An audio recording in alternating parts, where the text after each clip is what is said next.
우리가 당연하다고 여긴 고대 발명품은? 안녕하세요. 베리굿 지식입니다. 우리는 오늘날 우리가 사용하는 많은 일상용품이 있습니다. 고대의 기원에 온 것들이 꽤 많습니다. 우리가 당연하게 여기고 있는 것들 말입니다. 고대 기원을 종종 깨닫지 못합니다.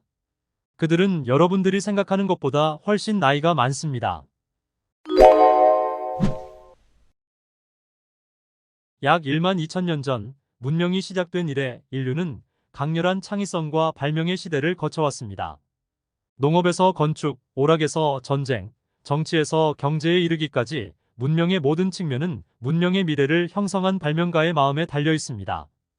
여기 여러분이 생각하는 것보다 훨씬 오래된 오늘날 우리가 사용하는 고대 발명품이 있습니다. 1. 자기 나침반, 중국의 고대 발명품.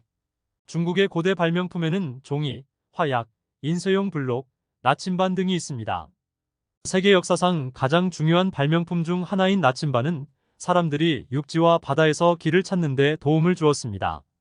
오늘날 우리는 위성을 통한 GPS 추적 기능을 갖추고 있지만 아주 최근까지도 전 세계적으로 자기 나침반이 사용되어 선장이 배를 올바른 방향으로 조종하는 데 도움을 주었습니다. 자기 나침반은 거의 2000년 전의 것으로 서기 200년경부터 서기 220년경에 중국 한족에서 유래되었습니다. 그러나 발명된 후 수세기 동안 항해보다는 풍수지리용으로 사용되었습니다. 나침반이 항해에 사용되기 시작한 것은 서기 850년에서 서기 1050년 사이였습니다. 유럽에서 나침반에 대한 최초의 언급은 1190년으로 거슬러 올라가며 이 발명품이 중국을 거쳐 중동과 유럽으로 전파되었는지 아니면 이들 지역이 독자적으로 나침반을 발명했는지는 확실하지 않습니다. 2. 종이의 발명. 오래된 종이 펄프. 종이 이전에 우리는 생각을 그림이나 글로 기록하기 위해 다양한 표면을 사용했습니다. 영어 단어 페이퍼는 라틴어 파피루에서 파생되었으며 이는 그리스어에서 유래되었습니다. 종이는 원래 어디서 시작되었을까요? 이집트입니다. 파피루스 종이입니다. 이거는 식물로 만들었다고 하네요. 이 식물이 바로 파피루스 식물이라고 하네요. 이집트 나일강, 지중해, 연안에서 자라는 식물이라고 하네요. 오늘날 우리가 가지고 있는 종이는 매우 다른 방식으로 만들어졌습니다. 그것은 이집트가 아니라 중국에서 진화한 것입니다. 펄프 제지 공정은 2세기에 살았던 한 왕조의 체륜이라는 궁정 내시에 기인합니다. 그의 방법은 젖은 목재 펄프를 압축하여 직조천으로 만드는 것과 관련이 있으며 오늘날 우리가 사용하는 공정의 직접적인 전조입니다. 제지술을 개발한 과학자 체륜 덕분에 오늘날 우리가 종이를 사용하고 있는 거죠. 기술이 이슬람교와 기독교 세계로 전파되는 데에는 수백 년이 걸렸습니다. 요즘 정보의 디지털화에도 불구하고 이 고대 발명품은 유행에서 벗어나지 않았습니다. 정보화 시대에 종이의 힘이 줄어들었지만 책 읽기는 디지털 전자책보다 종이 맛이 더 좋습니다. 바퀴. 고대의 발명과 단순한 바퀴의 통합이 없었다면 현대 문명은 오늘날 매우 달라졌을 것입니다. 바퀴가 정확히 언제 어디서 발명되었는지는 불분명합니다. 그것은 한 시점 또는 다른 시점에서 많은 문명에 의해 독립적으로 발명되었을 가능성이 높습니다. 바퀴가 단순하다는 것은 바퀴가 필요하지 않은 문명에서도 바퀴가 발명되었을 가능성이 높다는 것을 의미합니다. 물레에 대한 최초의 증거는 기원전 4500년부터 기원전 3300년까지 메소포타미아에서 물레 형태로 나왔습니다. 초기의 운송용 바퀴는 단단한 나무판으로 만들어졌습니다. 이 디자인은 바퀴살과 마차가 처음 등장한 중청 동기시대인 기원전 2200년경에서 기원전 1550년경에 개량되었습니다. 오늘날 바퀴는 거의 모든 형태의 운송에 필요합니다. 그리고 이는 단지 육상 운송만을 위한 것이 아닙니다. 비행기가 이륙하고 착륙하려면 바퀴가 필요합니다. 대부분의 헬리콥터에는 바퀴도 있습니다. 자기 부상 시스템도 저속으로 이동할 때는 확장 가능한 바퀴가 필요합니다. 바퀴가 중요한 것은 운송에서만이 아닙니다. 기어와 톱니바퀴가 없다면 우리는 아마도 여전히 암흑기에 갇혀 있을 것입니다. 4. 달력마야 달력묘사.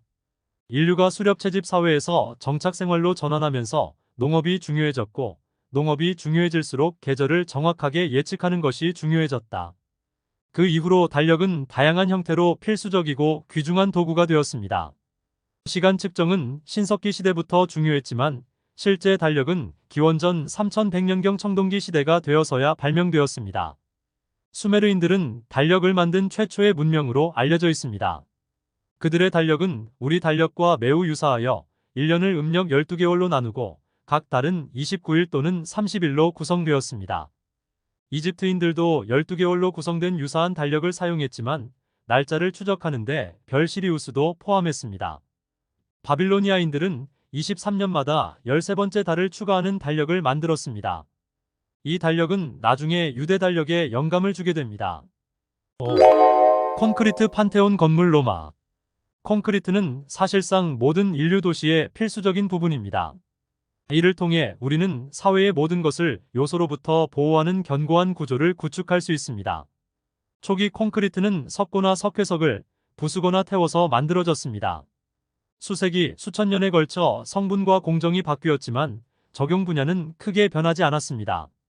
콘크리트 같은 재료를 처음으로 사용한 것은 기원전 6500년경 중동의 나바테아 베두인족이었습니다. 그 이후로 이집트인, 다뉴브 강을 따라 사는 유럽인, 중국인, 그리스인은 모두 자신만의 콘크리트 버전을 갖게 되었습니다. 로마 콘크리트는 그 당시로서는 다작이었고 극도로 발전했습니다. 오늘날 콘크리트는 돌, 모래, 물의 다양한 화학물질을 첨가한 혼합물입니다. 첨가되는 화학물질은 콘크리트의 종류와 용도에 따라 다릅니다. 지리와 기후도 고려됩니다. 6. 망원경의 발명품. 전통적인 통념에 따르면 망원경은 1608년 네덜란드 안경 제작자인 한스 리퍼세이에 의해 발명되었습니다. 또한 유명한 천문학자 갈릴레오가 망원경을 최초로 사용한 사람 중 한 명이라는 사실도 널리 알려져 있습니다. 그러나 갈릴레오는 밤하늘을 관찰하기 수천 년 전에 사람들이 망원경을 알고 사용했다는 점을 지적했습니다. 그 개념의 증거는 3배의 배율 특성을 지닌 3000년 된 연마된 암석 수정 조각인 림루드 렌즈에 있습니다. 비록 많은 학자들이 그것이 망원경의 일부였다는 것을 확신하지 못하거나 별과 행성을 관찰하는 데 사용되었다고 하더라도 고대 신아시리아인들이 천문학에 대해 엄청난 양의 지식을 가지고 있었다는 사실과 일치합니다. 어느 쪽이든 갈릴레오는 고대인들이 자신보다 오래전에 망원경을 가지고 있었다고 확신했으며 그는 망원경의 전문가였습니다. 오늘날의 많은 것들이 과거를 재창조한 것일 수도 있지만 고대인들이 제한된 기술로 놀라운 일을 성취하고 우리가 당연하다고 여기는 것들을 발명하고 진화할 아이디어를 생각해냈다는 사실을 부정할 수는 없습니다. 시간이 지남에 따라 오늘날 우리가 살고 있는 삶에 구현됩니다.